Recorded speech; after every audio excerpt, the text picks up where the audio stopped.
Beerman, officially, as a matter of record, is Thomas E. Beer. The E is Edward? E is Edward.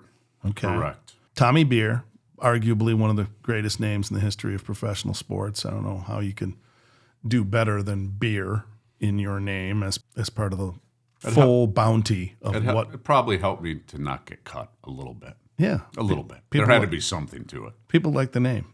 Not only has it got to be one of the best names, I found a little idiosyncrasy in the history of the National Football League.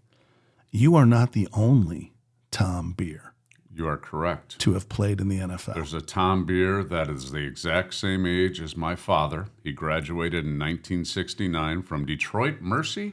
From Detroit St. Ambrose, which is actually in Grosse Pointe Park. So I've had many people either think that I was a nephew of a Beer that was a judge in downtown Detroit, big name, or you have to be Tom Beer's son. He's the same age as my dad. Right. And he played professional football for the Broncos, and he played tight end. We're talking about tight ends today. Correct. In our GOAT list. He was a tight end. He played for the Denver Broncos and the Boston, then New England Patriots when they did their little name change on where they're from. Okay. And he's from Detroit. Not only is he from Detroit, I mean, the whole thing is bizarrely coincidental. He goes to St. Ambrose, which at the time was the powerhouse of the Catholic League. The way it worked was you played the Catholic League Championship, which was called the Soup Bowl, and then the Soup Bowl champion would play the PSL Soup Bowl? Soup Bowl. Don't ask me why they called it that. Okay. I have no frame of reference. But you would then play the PSL or the city champion from the other league. So this was a very small Class C school with 300 kids playing against a multiple thousand student school. Now you're going to get into the whole private school argument. A really tiny, small school that had the best football players from the other 18 schools around it, like Orchard Lake St. Mary. Well, they had Tom Beer, is what I'm about to tell you, in 61 and 62, and they won that city championship. They actually won it in 59, 61, really? and 62. They won it like 5 times, but this is where it gets crazy. The coaches for the 61 and 62 team, 2 different guys, because one guy got promoted after he won another miracle in 61. His name was Tom Boister. Boister went on to coach at Houston, at Tulsa. He ends up landing in the front office where he really found his stride was as an NFL scout. He recruited Tom Beer to come to Houston where Tom Beer played college football, your imposter Tom Beer. He ends up with the New York Giants where he is the guy who drafted Lawrence Taylor, our GOAT defensive player. He was the head scout through the whole 80s with Parcells. Tom Beer was? Tom Beer and was 2-time Super Bowl champion. He's got 2 Super Bowl rings. Shut up. As head scout for the New York Giants. So it's funny when I call into the NFL, they've got an NFL PA set up, and they've got a login where you can see if you get insurance, and you can see your benefits and how many years you played and your pension and all that stuff. And every time I call in, they have the wrong Tom Beer. I have to give them my birthday, and then they find the right Tom Beer. But every single time I call in, they pull up the wrong Tom Beer. He is Thomas John Beer. You are Tom E. Beer. Correct. And his coach the next year in 1962, when they won it again, was George Perlis. Really? Who ended up going from St. Ambrose back to Michigan State, then went to Pittsburgh, where he designed and was the architect of the 4-time Super Bowl champion steel curtain defense, probably the GOAT defense of all time in the history. Huh. So this guy was coached by Perlis and Boister, guys who now have 6 Super Bowl rings. These games, these high school games in Detroit, were played at Old Tiger Stadium, then called Briggs Stadium. They drew 37,000 fans. Wow. It was called the Goodfellow game. Wow. City versus what you would call the cheating private schools who recruit. I didn't say that. I went to one of those schools. And you lived in Walled Lake, and you went to Orchard Lake. Hey, you know what? We were recruiting against each other. Yeah, they were going to go to a Catholic school anyway. Public schools. They were coming to the Detroit Catholic League, the absolute premium league in the state of Michigan for all sports. They were coming to us anyway. Okay. But yeah, that's the nutshell is Parcells, Perlis, Lawrence Taylor, the Big Blue Wrecking Crew, all of these points of light come together. And you know who else was captain of Perlis's Rose Bowl team. Remember you were talking about Lorenzo White? You got swept out on the field in one of our past broadcasts. My one time rushing the field. Who was captain of that team? Captain and center. God, in the 80s. Kirk Gibson? He's now very close to a GOAT.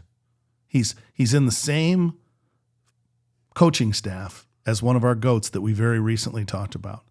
His name is Pat Shurmur.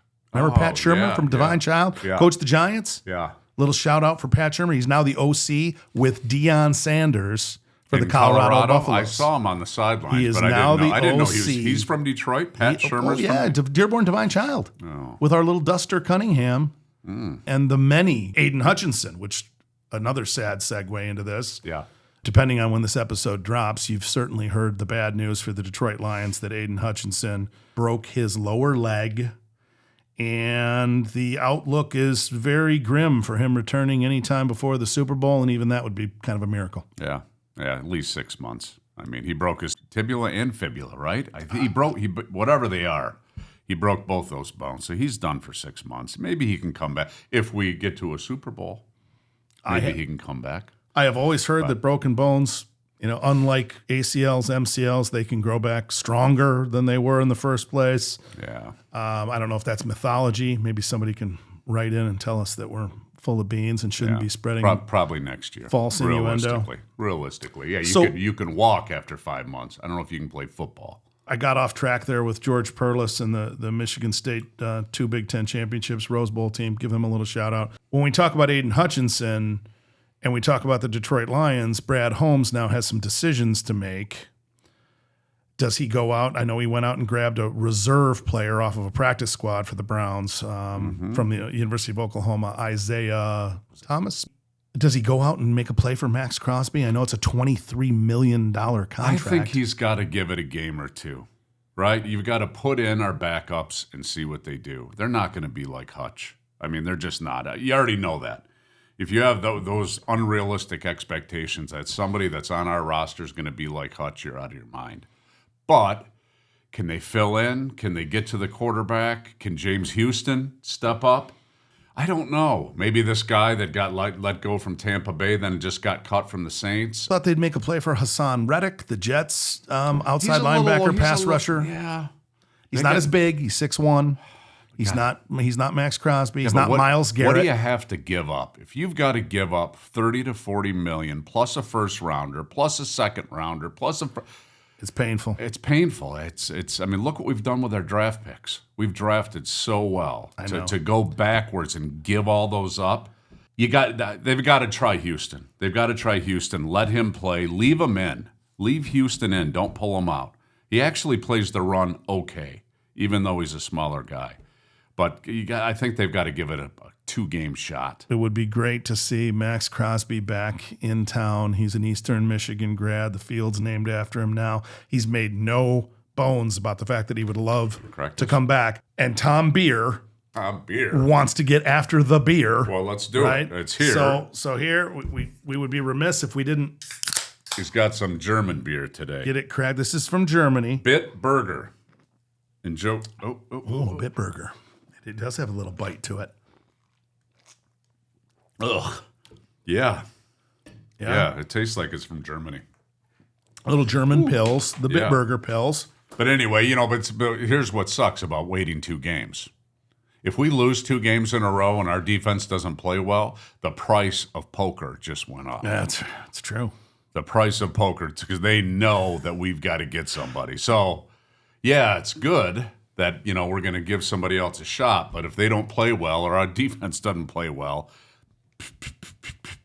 you're going to really pay. Yeah, we will really pay. As I'm tasting this Bitburger, I'm thinking to myself, you gave me an interesting answer. Dos Equis was your favorite beer on a past broadcast because of the whole summertime beach experience. More about the aftertaste. No aftertaste with Dos Equis. I love Dos Equis because it didn't have an aftertaste. This got a little bit of an aftertaste. Well, that's a Mexican beer. This Bitburger's a German beer. Yeah. What's your favorite American beer? Miller Lite, I'd probably say, just because it just is easy and it fits my palate. Yeah? Yeah. You ever had Brooklyn Lager? No. No, Great I know. I know. No, please don't go out and name 30 beers that I've never had before because you're about to. Well, I know you know 30 beers. I'm asking. You've had Sam Adams. Absolutely. It's okay. It's okay. The stronger beers, the lagers like that. That's an ale, not a lager. Well, the same thing. The lighter ones are the lagers. Okay. And the light beers. Just not my speed. I'd rather just have a Miller Lite. And you can have 2 or 3 of them. And What about PBR? PBR Street Gang. there was a day. Yeah, crush a few It's PBRs. just not now. Do you like the blonde ales? We used to drink Mick Light in high school. Mick Light. I'll tell you, there's one from way up north. I know you're not into the craft breweries, but up in Keweenaw, right? You go up to Michigan Tech, and then you swing up into that Keweenaw Peninsula. Yeah. The Keweenaw has a brewing company, and they make a beer called Pickaxe Blonde. It's got kind of like a blonde Viking woman on it. Yeah. Scantily clad. That is one of my favorite beers. That one goes way up for drinkability. You know, I like Fat Tire. I don't get into the IPAs. The IPAs are too much for me. Yeah. No, just too I'll strong. take the Germans all day long. Too strong. I just like light beer. It's simple. You get a little buzz. You don't get too out of control. And What about a Guinness? no, No, you won't do a stout? no stout. Not for me. Irish Red? No, too heavy. All too heavy. Too heavy. Light beer. All right. That's the beer play from Tom Beer. What about cocktails? You're Well, I've been known to like my cocktails. just like a straight mixed drink guy, or you like the foo-foo drinks too? No foo-foo. Straight mixed drink. In the last year or two, it's just tougher and tougher as you get older to get over the hangovers and all that stuff. So I like the boat drinks. I know you can call that whatever you want to call it, sissified, the Mai Tai. you do? Oh yeah, They're the all painkiller. sugar. You like sugar. You're a sugar junkie. I do. With a little Myers dark rum floater. You're a sugar junkie. You know, at Duke's in Waikiki. I'll take that all. Mojito. I'll take it all day long. Oh, yeah. Pina colada. Too much sugar for me. That's my Donald J. Trump.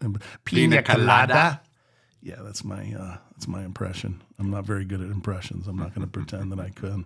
Okay, so we're back on track with tight ends. Tom Beer, the imposter Tom Beer, who by the way lives in New Jersey now. He's 79 years old, living in New Jersey. I was going to say, I heard he lives in New Jersey somewhere. Yeah. We're going to call him. At some point, we're going to call him. We're going to call him out and ask him how much of your pension he's already withdrawn. Mistakenly. That's coming. Yeah. That's a future episode. I want his pension, though. He's the one that's 79. I'm 55. Yes, indeed. We'll get into tight ends here now. Tom Beer was a tight end, the imposter. The position has changed radically, right? Yeah. There was a time when they were just called ends, and sometimes they stayed on the line of scrimmage with the grouping of blockers, right, that are known as offensive linemen. Yeah. Sometimes they would split out. Sometimes they would set up in the backfield. Sometimes they would go in motion. And that hasn't changed, right? There's hybrid formations and shifting that goes on, but the position has changed radically even since you played. So give me a little snapshot on. I think it's more the game. I mean, it's just more of a passing game now. Brock Wright, who plays for the Lions, I mean, he catches a couple passes here and there, but he's a blocker. And Laporta is a really good blocker, too. It's just more of a passing game than it was. You've got to be able to catch the ball if you're a tight end.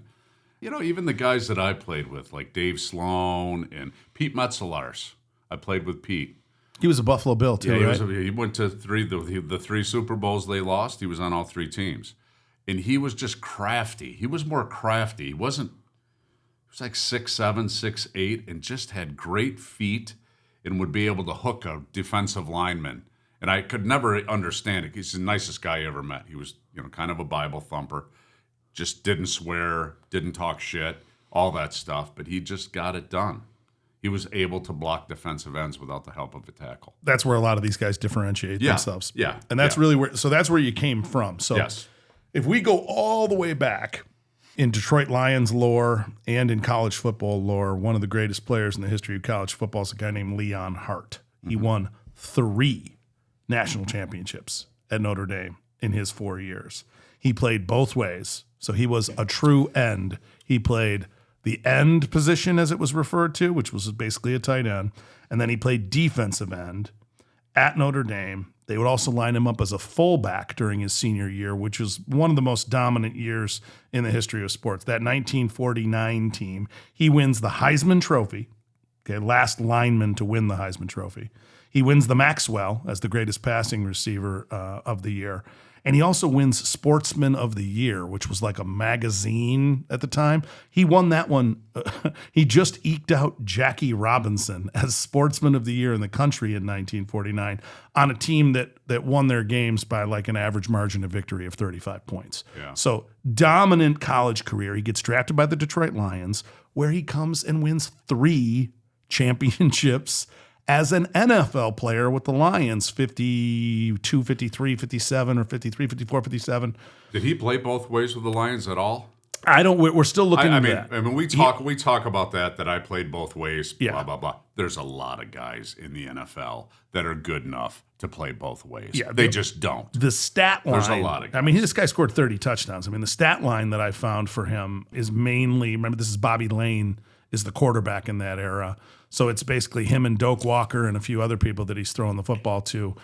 And we'll talk about Doak Walker at some point. What an amazing story he is. But Leon Hart retired here in Detroit. He opened up businesses in Birmingham. He was an industrialist, had manufacturing companies. Those guys didn't make any money back then. Hugely successful, though. I know a lot of them. I know a lot of those old guys that used to hang around, and they'd come. They owned, a lot of them owned consulting companies. Mel Farr. Consulting.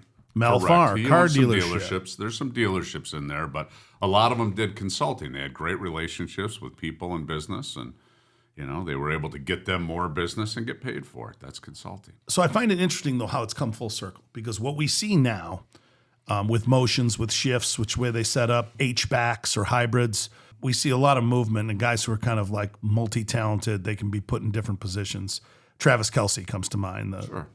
The Swifties will like that shout out. And Leon Hart was the first of that breed, right? They lined him up anywhere, right? He's 6'4", 245 pounds. I mean, he's 1950s. He's a legit NFL size even then. Not legit. He's big. Yeah, that's a big boy, and he could run. If you look at the guys today, obviously Travis Kelce has separated himself somewhat from the pack. But if you look at the guys today, who do you think has a legitimate shot at being in this conversation 10 years from now? Well, for sure, Laporta.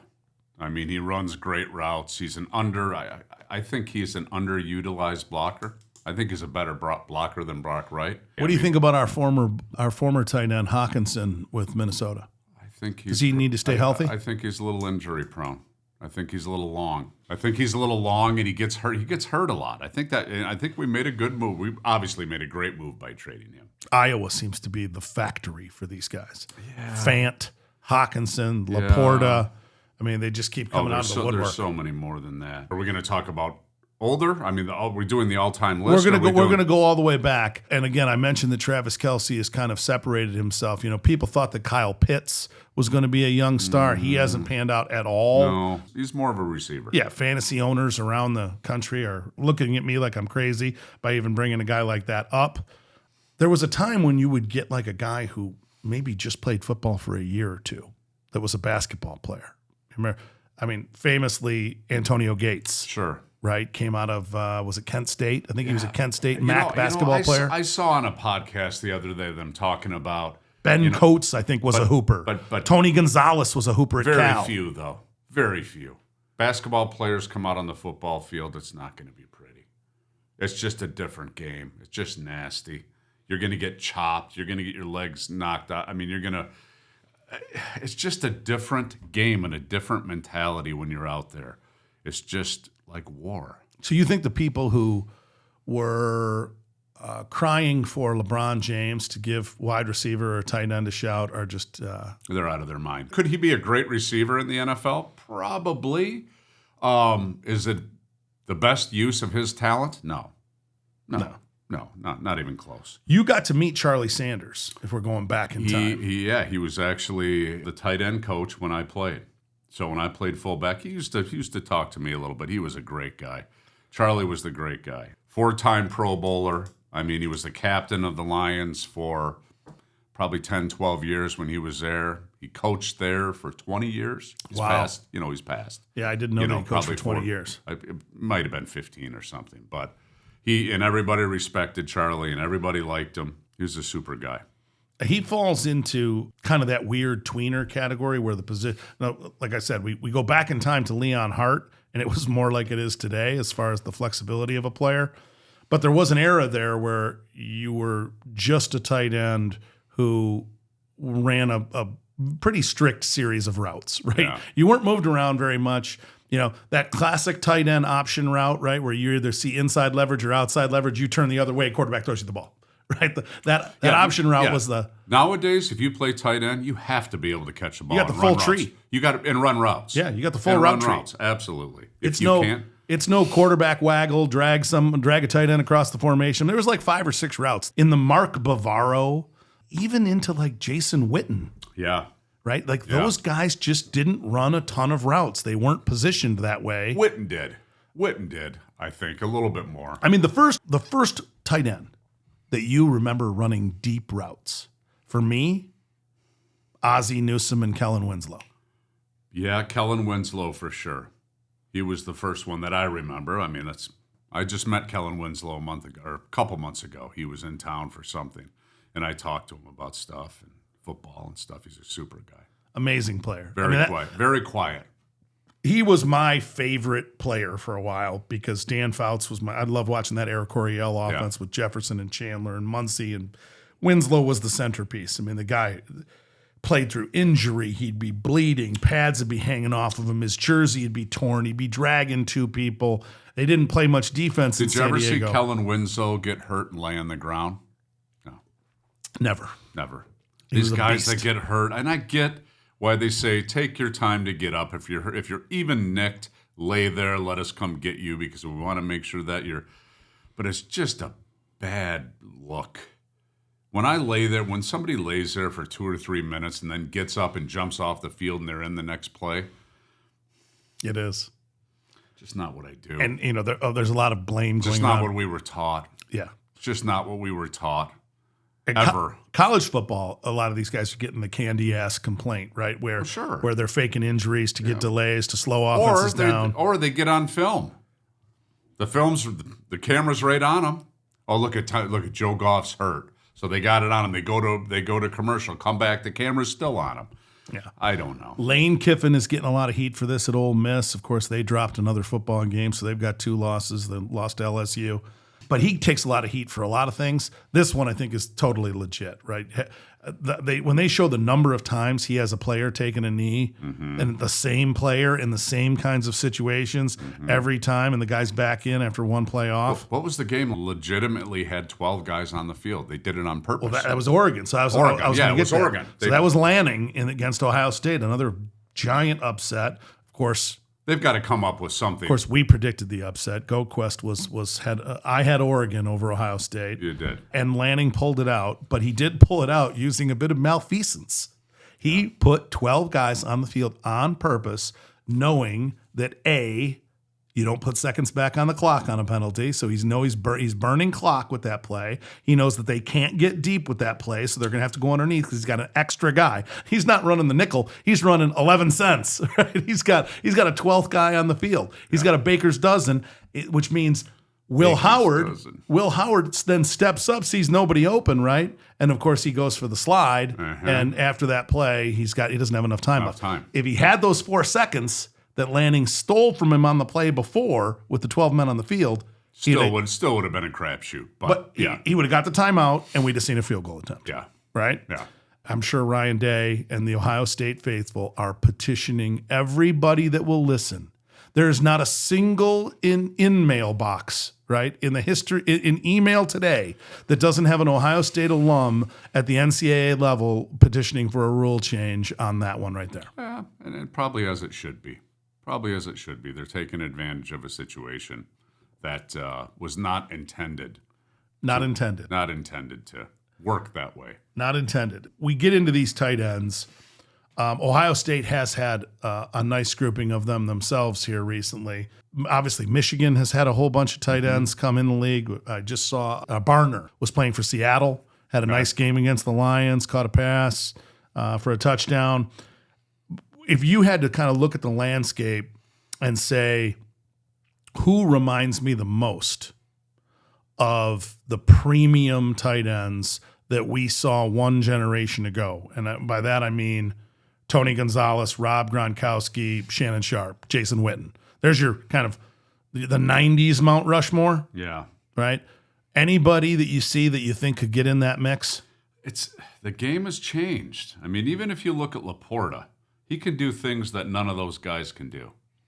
Right? He's a little faster. He's a little more agile. I think he's like the perfect tight end for the 2020s. You think he's faster than Shannon Sharp? I don't know. I want to see that race. But Shannon Sharp was rare. He was very rare. Yeah, I definitely think he's faster than Gronkowski, faster than Jason Witten. Gonzalez and Sharp might be right there with him. Yeah. Yeah, I got like Mark Bavaro on my top 10, right? 2-time Super Bowl champion and big burly guy that was probably 6'4", 260, right? Yeah. There's very few like that anymore. No, it's kind of a hybrid position, kind of between a wide receiver and a tight end now. Yeah, Bavaro. You got to be able to move and get open. Bavaro falls into, if we go all the way back in time, the first great tight end, a lot of people would put John Mackey from the Colts on that list of the first great, the Shula Colts, and then at the end of his career with the San Diego Chargers, and then Dave Casper. Dave Casper is one that I remember when he was a Raider. Obviously he was involved in some controversial plays. They changed the rule with that whole fumble where they fumbled into the end zone with Casper. But he made 5 Pro Bowls. Greg Olson, more recently, was a 3-time Pro Bowler. I don't think he falls into that category for the conversation, but I definitely think Travis Kelce ends up on Mount Rushmore when his career is over. I think so. I've got him in the top 10 right now, but, at number 1, I've got Tony Gonzalez. He went to 14 Pro Bowls. I know. Right? He holds the Chiefs records for everything. Yeah. And Travis plays there, too. And for single seasons, even when he went to Atlanta, he broke their records, too. Yeah. 6-time All-Pro. Great guy. Super in the locker room. A great leader. For me, he's the best that I ever saw. Total bummer that he does not collect a Super Bowl. Yeah. Because when we first ballot Hall of Famer. When we go through these, like Gronk, I think he's the second probably best. 5 Pro Bowls, 4-time Super Bowl champion. He had Tom Brady. He won a Super Bowl MVP. Yeah. So he showed up in the big games. And the best blocker ever. Watch him. Go really? Back. Did the best blocking tight end I've ever seen. That's an interesting insight. I knew that he was a good blocker. I've seen some of his pants. I think he was the best blocker I ever saw at tight end. Have you seen him in person? Oh yeah, he's gigantic. He's an incredibly large human. He's gigantic. He's just a huge human. And Jason Witten is no small fry either. No. Witten was a hell of a blocker. Yeah. I put Witten on that list. I got Kellen Winslow, 3-time Pro Bowler. Did Kellen Winslow ever win a Super Bowl? No, he never won a Super Bowl. He got stuck in Air Coryell. Not enough defense. And all this Detroit Lions fans, we're going to the Super Bowl. We're going to the Super Bowl. You know how hard it is to make. Look at even last year. We were up 17 points going into the fourth quarter in San Fran, and we lost. It is so hard. You've got to have everything go your way. The ball's got to bounce your way. The coach has got to make the right calls on 4th down and punt it or kick a field goal. But then again, if you look at it, as I'm making fun of Dan Campbell, look at his stats on 4th down. Yeah. They're like 90%. Dude, they're like 90%. And nobody's gone for it on 4th down at this rate, I think, since Mike Ditka. He just does it every time. And Ditka had Walter Payton, who could basically jump over the pile whenever they needed 1 yard, which was a very high percentage play. Not to mention he had a rough and tumble quarterback, Jim McMahon. And he had that defense. Yeah, that nobody got traded. Right, and who cares if I don't get it? Yeah. My defense is going to stop you. How do you keep that defensive front for like 8 years? What? That defense and the linebackers. No, I know. For 8 years. People didn't trade back then? They didn't offer them more money back then, or they didn't have more money to offer? And we're talking about Ditka, the coach, because we were just talking about Dan Campbell, the coach, also a tight end. Yeah. Dan Campbell, Texas A&M grad, former Lion, former Cowboy, just absolutely destroyed his former team at Jerry World on Jerry's birthday. Yeah. The Lions came in, put a righteous smackdown on the Cowboys. And Mike Ditka was also a Cowboy in his heyday. There had to be something there more than that. Like it was vengeance. There was vengeance there. You don't pitch to your offensive tackle when you're up by 30. Yes. And Jerry mentioned it. Jerry, they said they must really not like us in Detroit because they tried to embarrass us. You don't do that unless you're looking to stick their face in. And I think they were looking to poke the bear. I think they were looking to poke the bear over the announcers and the referees last year with the skipper tackle eligible. Yeah. I think they were poking the bear over that ridiculous flag that was picked up with Pettigrew and Matt Stafford years ago in Dallas in that game. Yeah, that garbage flag that everybody in the building knew was interference. You got to get over garbage flags. There's garbage flags in every game, like 6 of them. Yeah. It's just the way the NFL is. Yeah. Look at the Aaron Rodgers hit the other night that they called a 15-yard penalty. That was a completely clean hit. Did you see what Rodgers said about it? Yeah, he was like, what the hell they're talking about? You not see Rodgers talk about like training camp. He's like, there's no training camp. I practice once a day. I don't even have pads on. Yeah. We used to do 2-a-days. They don't even do – I didn't even know that. They don't do 2-a-days anymore. No. There's no more 2-a-days. No, that's why – when you can't walk and your hamstrings are crawling up in your ass and you got to go out there and practice, there's just something about 2-a-days that they make you committed. They make you committed. They cement your commitment to the team. There's something to be said about that. But that's why when you look at the offensive statistics, these teams don't wake up until week 3 or week 4. Look at the stats. We were all going, nobody can throw. I mean, we weren't getting any 300-yard passing games. The whole goddamn scheme we used to practice is still being implemented on week 3 in this league right now. We used to practice at a small field right up top of the Silver Gnome. So you'd walk up you were up the ramp. You get up to the ramp in the practice field. It held like 5,000 people. And we get done with practice, and Spielman would come out of the locker room. He'd say, "You're driving me over to lunch." We'd have it at the Holiday Inn. It was not a question. No. You're driving me to go get lunch. Yeah. Oh, okay.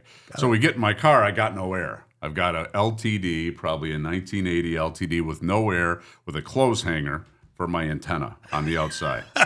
So he gets in the car, and I mean, it's like 95 degrees out, and he's like, "You got any heat?" I said, "What?" He goes, "You got any heat?" I said, "Yeah." He goes, "Turn the heat on." So we turns the heat on, roll up the windows. Windows go up, and we get on Updike right there, and we're going up to the place, and he goes, "Let's see who's tougher. Who's going to sweat first?"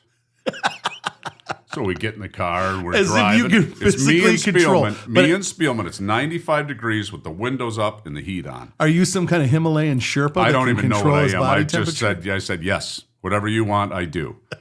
And we get in the car, and we're driving. We get about a block, and I'm a sweater, right? And so is he. And he's like, "I saw that come off your nose." He's like, "You're a pussy." So he said to me, he goes, "You're a pussy." I said, "Okay, well then roll the fucking windows down then, because I'm hot." So we roll all the windows down, turn. I had no air. I had no air in this car. If we've established that I'm the weaker of the two, please roll the windows down. Yeah. Him and his brother, he said, "Well, let me tell you a little something more. Me and my brother used to leave Ohio State, and we'd put a chew in, and we wouldn't spit." Oh, the esophageal cancer will solve that for you. We wouldn't spit all the way to Detroit. First one to spit, lost the bet. We bet $5 or something. But he's a goofy fuck like that. Well, and we're talking about the right guy, because that's the kind of world that would be the Mike Ditka world. Like people make fun of Ditka now on Saturday Night Live, or they do skits, and guys are still walking around with that Bears sweater. But Mike Ditka was a legit stud as a player, as a coach, as a personality. I mean, this guy went to 5 All-Pros, won 2 Super Bowls as a player before he built one of the greatest teams in history, the '85 Bears. Yeah. I mean, and that's the era, right? If you were watching that, which Chris Spielman certainly was as a young man in the mid-1980s, he was probably in high school. Yeah. He's watching that. That's who you emulate. Can you imagine being that good, though? I always think about that. I got lucky enough to play a little bit in the NFL, and we were good college players, all that stuff. But can you imagine being that good of a football player that you could just do what Barry does. But it would have been really cool just to be able to be a starter in the NFL, which I was not. I started a couple of games, but I was not a starter. But gifted. I mean, we're just talking gifted. We're talking about gifted, and that you brought up Tony Gonzalez. Obviously, he's at the top of most of these lists. Yeah. I got Gronk at number 2. I don't think you can pick anybody above Gronk. But that's what I'm talking about. Like gifted with size, gifted with agility, gifted with great hand-eye coordination. Tony Gonzalez played for Ben Braun at Cal as a basketball player. Went I think to the Sweet 16 with their basketball team, and then played. Did you ever hear Belichick's story about Gronk when he came in as a rookie at the combine? No. Worst interview he's ever had. So they came into the room, they left. Gronk fell asleep on the floor. They come back in the room to interview him. Gronk's sleeping. Gets up, fumble fucks through the whole thing, right? Doesn't pay attention to anything. And they still. I think he was a second or a third round pick. They didn't take him first round, I don't think so. I think you're right. Maybe a fourth. They might have got him late, but they didn't want to take him because of his bad interview. And didn't he have some weird family dynamic? Like he only worked out with his dad and his brother? Yeah. I mean, most how do I say this in a nice way? Most guys that are in the NFL that are really good, I hate to say it, 85% of it they were born with. There's hard work and there's diet and there's things. But if you ain't born with it, you're genetically superior on question. Day one. Day one you came out of the womb. You've got something about you that's different. And there's how many guys did we see where nutrition was like priority somewhere off the page, right? Nutrition didn't factor in to a ton of people's agenda. How about you for a good example? We didn't have much. Hey, when at Forest we Park, ate what we had. We ate what we could was in front of us. Have you ever been in the Shell Station or Parker Foods on Cass and That's Warren? Where I bought my mini thins. You ever buy mini thins? If they weren't selling it at the Shell Station or Parker Foods, I didn't have anything to eat. All right. Oh God, no. But I mean, our locker room used to smell like McDonald's when I played for the Lions every morning. Speaking of gifted players, I want to bring him up one more time because in his Hall of Fame speech, Shannon Sharpe famously said, "It's a hell of a thing to be inducted in the Hall of Fame and not even be the best athlete in your own family." Yeah. Right? Yeah. Sterling Sharpe, his brother, he felt was highly superior to him as an athlete. He ended up right size, right place, right team, right time. He goes to 8 Pro Bowls, wins 3 Super Bowls, and goes into the Hall of Fame in 2011. You know, timing comes into everything, in life, in business, and in football. The right place, the right time, with the right team, with the right scheme, with the right quarterback to throw to you, the right coach calling the plays that are beneficial to you. Yeah. You know, I mean, there's a lot of things. Can you imagine being a tight end in Shanahan's offense where the play action pass to the tight? I mean, that's their main go-to. They've got some deep routes in that skinny post, and then they're throwing that option route in the tight end post. I mean, there's only 6 or 7 staple plays in that offense because they're pounding you 70% of the time. Yeah. Yep. And how open are you when you're the tight end always on an outside linebacker? Yeah. Often. Yeah. They've changed it around now. They have a lot of safeties that cover tight ends. You have to have a safety. You're not going to have many linebackers cover a tight end nowadays. There's a few in the NFL, maybe 4 or 5 that can actually cover a tight end, but most of them can't cover. Not well enough. Very few. We also talked about the H-backs because, in my list, I'm agreeing with you. Tony Gonzalez, Rob Gronkowski, Kellen Winslow, Shannon Sharpe. These are the guys on Mount Rushmore. I like Ben Coates a lot. 5-time Pro Bowler. Ozzie Newsome, I don't think he's the first great one. Antonio Gates, we brought up, another guy who switched from basketball who just was like, Antonio Gates was like 16, 17 years. Yeah. He just kept playing. And just kept making at a high level. Yeah. So, I love all those. Jason Witten's another one who played forever. I think that's a great list. But there are some hybrids on the fullback side of it. And I know fullback's another position that gets kind of thrown about bizarrely. There's guys who put their hand on the ground, so they call him a fullback, even though they might have been a running back. Larry Zonka comes to mind when he had Mercury Morris. But I wouldn't call him a fullback. Would you? No. Like, I wouldn't call Mike Alstott or John Riggins fullbacks. True fullbacks is what I have. Right. Lorenzo Neal's the best fullback I ever saw.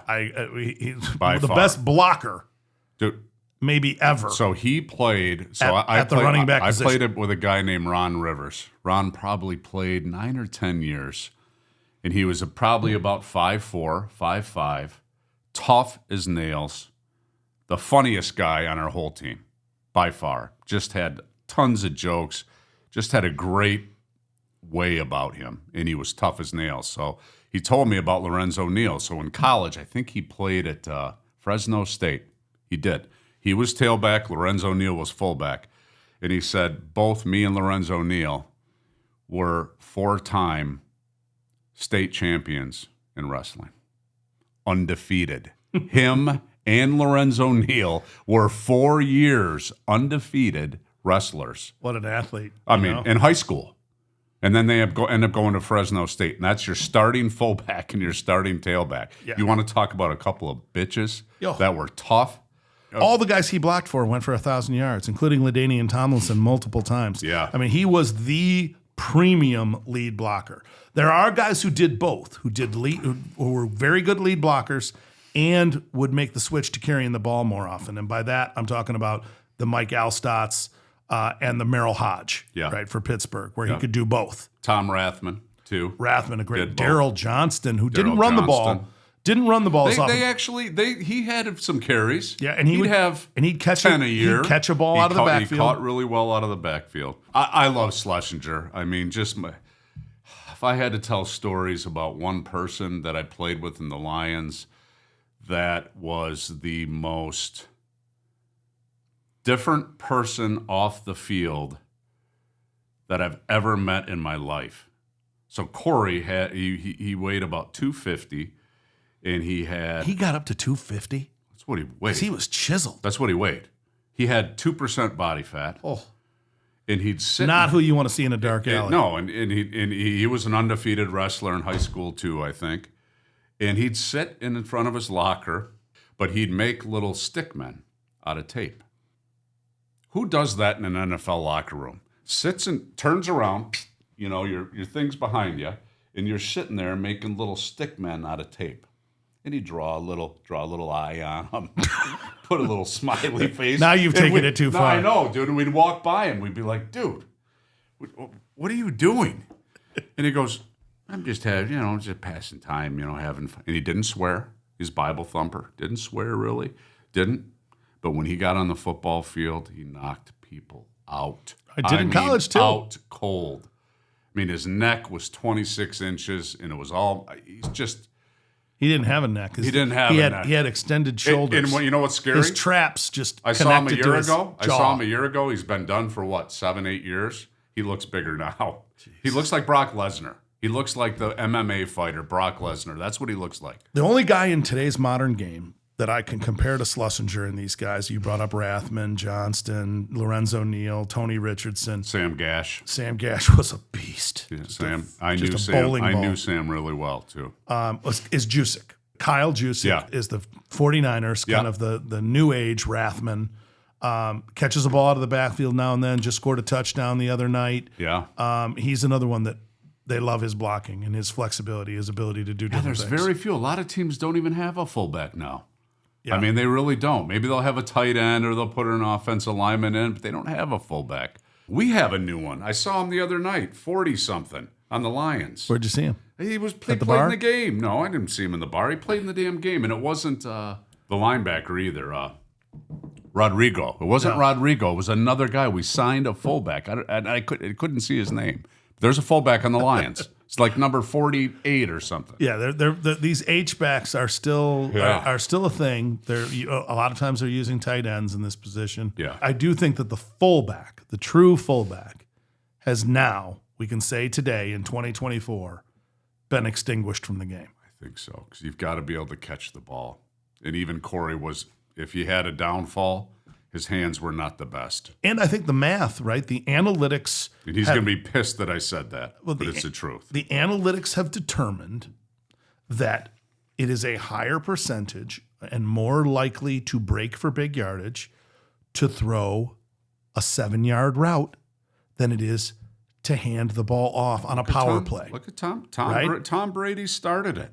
The dink and the dunk. Bink, bink, bink, bink, bink. So if I can spread the field, Yeah. right? The running game is now what the passing game was when you consider the volume of plays, right? The volume of plays used to be pound, pound, pound, and then once you get 8, 9 guys in the box that are not paying attention, then you pop a play action. Yeah. Right? Now you flip it. Now it's dink, dunk, dink, dunk, dink, dunk. Pop a run when they're not expecting it. It's like the whole script has flipped. Yeah. And that has phased the fullback out of the game very, very sadly. I agree.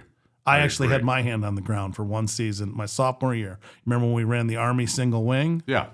And I was so happy that one of those bastardized All-American teams kept fullback as a position, or I wouldn't have got it in my sophomore year. Yeah. That's the fullback. Or short yardage and goal line. There's normally a fullback when you get down inside the 5. Even now, they put a lineman in or tight end or whatever. Yeah. We had to round this thing around the bend and bring it home. You said that you saw Corey Schlesinger at the bar. What were you doing at the bar? Not at a bar.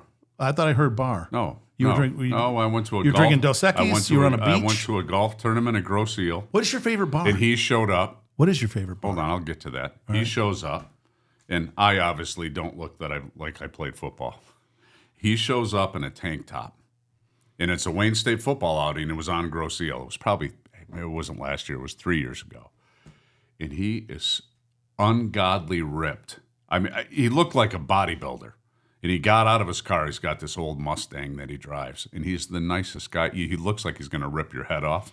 And he's the nicest guy you ever met. But anyway, he's just a freak. He knows he's a freak. He's just a freak. He's still ripped. He's got veins in his neck, veins in his cheek. I mean, it's just stupid. He stayed in good shape. Yeah. What was your favorite bar before we close this thing Oh, out? my God. Woodbridge. What do you mean? The Woodbridge Woodbridge Tavern down Have off. it's still there. It's still there. It's not open. No, the building is still there. Yeah. It's still sitting there. Yeah. Nothing like 100 of your buddies, 50 to 70 of your buddies in a bar, and all your buddies are bouncers. I'm Irish American. So you like every bar you can get into? Well, that too. But the Gaelic League down, I just re-upped my membership at the Gaelic League in Detroit. There's a membership to get Oh, in yeah. the Gaelic League? Come on, you got to pay your dues. You want to be Irish in this town? What are your dues? What are your dues You know, to go to the Gaelic you do know that League? there's two kinds of people, Oh, God. right? In this country, in this world, there's only two kinds. Okay. There's the Irish and there's the jealous. That's it. That is it, my friend. So this was another well-produced, mediocrely researched, yet expertly presented GOATcast with the Beerman and Joe Willie. Check the show notes, Spotify, Podbean, Apple Podcasts. You can find us anywhere, and you can watch us if you so And dare. you can share it. You can like it, and you can share it. You can like it and share it. Thank you, Beerman. Yeah, we were just talking about that earlier. Not many can people like are it and share it. You know, all of our guys talk We're all not. this We're not shit. greedy. We want Yeah. to share Yeah, the love. Wayne State football brethren That's right. should be liking and sharing this. Let's get Vicky Sweets. Let's get Vic Nice to share it. Ooh, we could actually have him on a podcast. Can we He's get gonna him be in? town? I don't know if he's going to be. Maybe it might be a Friday. We have to figure Yeah, that out. but, you Vic know, Kinney, Texas High School, Cy Creek, He's right? got a lot of He's got a lot of problems though. Texas High School problem child. Yeah, easy on the eyes for the girls, but once he opens his mouth, they're gone. You know. There you go. There you go. Well, we're going to streamline this for you. And as I said, if you dare, you can also find us on YouTube where you can see a little bit of this action up close and personal. Thank you, Tom. What last verdict on the German beer? Is it a thumbs up or a thumbs down? Thumbs even. Ooh, even. I'm not going to give it a draw. down. I'm A going to draw. give it. I'm going to give it a little down, a little strong. Thank you, brothers Thank and you. sisters. Thank you.